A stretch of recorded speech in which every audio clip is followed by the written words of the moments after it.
Жаңа ғимаратта жаға ұстататын жағдайлардың көп болғанын мекеме қызметкерлері де растап отыр. Тіпті көзге көрінбейтін тылсым оқиғалардың әсерінен жұмысын тастап кеткендер де табылды. Ал ұжым белгісіз күштерге қарсы адыраспанды қару ретінде пайдаланып жүр. Эфирде көреміз, жалғастырайық. Кейбір адамдарда ол жәндегідей болады, слуховая галлюцинация дейді, зрительный галлюцинация дейді. Бірақ олардың жәндегі Түркістан облысының жедел жәрдем станциясының қызметкерлерінің осындай әлеуметтік желіге салған нәрсесі ол шындық емес ол. Өтірік, иә. Содан кейін осыны сіздер көргеннен кейін сіздердің мамандар бар, тағдар бар көрді. Оны біздің мамандар барып көрді. Қазір біздің қызметкерлерді айтып отыр. Оның бәрі және бір-біріне істеген панты дей ме? Сондай болып шығып тұр енді. Қалай тексерген енді бұл кісілер сіздерде барды енді ол мысалы бір науқас емес, қалай тексерді оны? Бар ма жоқ па деген? Тексергенде бізде барып көрдік қой оны. Барып көрдік. Не үшін олар осындай салынды, не үшін осы және баланың жылаған дауысы естіледі.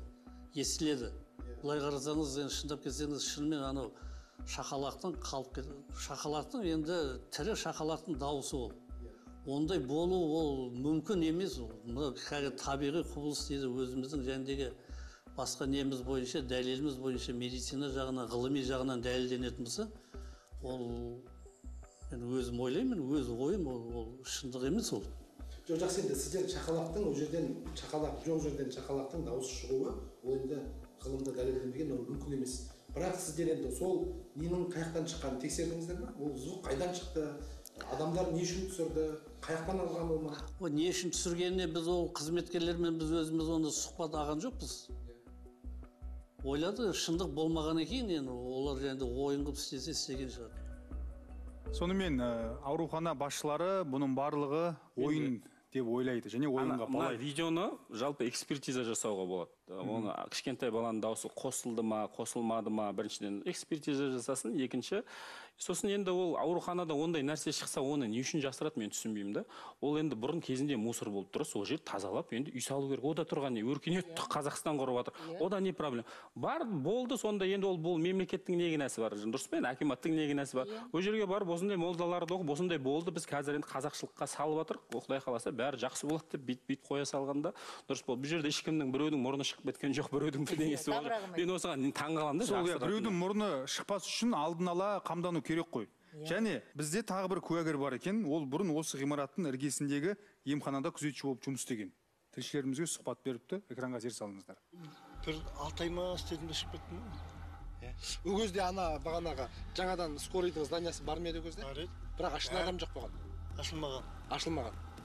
Ашылған кіріп шығып жүрді ғой. Сіз не көрдіңіз сонда жақтан енді? Мен неде жаттым да, мен көзіме көріне берді, содан кейін ақ киіп алған күртке кішкентай қыз көріне берді.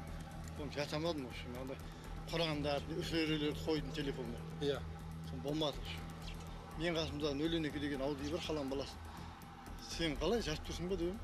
Ой, қазекемен машина жетем деді. Кешке скорый ана нелер бар қандай? Врачтармен бір алтта жабамда мен де кетіп қалам деді. Онан кейін бір Құран оқиын, намаз оқитын бір бала бар еді. Иә. Ол да шығып кетті. Одан да сұрады мен, тек маған көрініп жатыр ма дедім да мен. Сен Құран оқисың ғой, енді қалай тыныш па дедім.